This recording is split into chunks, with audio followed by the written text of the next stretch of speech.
Hello.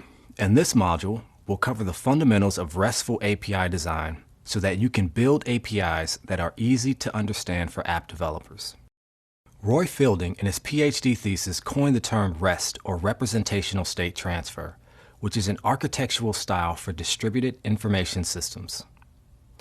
REST has a set of constraints, and one of which is HATE-OAS, or hypermedia, as the engine of application state, which means that response payloads should include hyperlinks instructing the developer or application on what action can be performed next.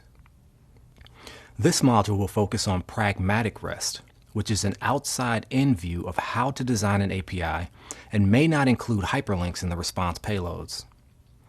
We'll use the standard HTTP semantics and define representations that are easy to understand, self-documented, and allows your app developers to consume the API as quickly as possible.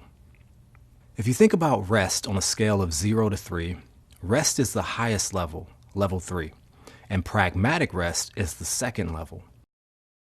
Pragmatic REST utilizes the standard HTTP verbs, and the action of the verb is performed on the resource. If you use the above concepts, your API will be understood by anyone that understands REST. Some of the benefits of pragmatic REST are that it's easier to implement over pure REST, and it provides clear intent on how to consume your API. Let's review some examples. In this example, a GET operation is performed on the V1 customer's resource. This request returns an array of customers. In this example, a GET operation is performed on the customer's resource, and the customer ID is also included in the URI. This request returns a single customer in the response payload. In this example, a request is being made to a deprecated version of the customer API.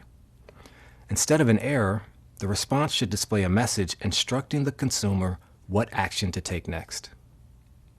In this case, the recommended approach is to return a response with useful information and return an HTTP status of 301, moved permanently, and include the correct URL in the location header so that the consumers can handle the redirect accordingly.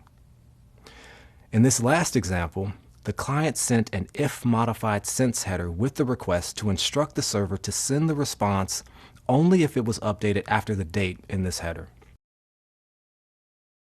If the resource is not modified, then an HTTP status of 304 not modified is returned. In this case, the client can use the cached resource.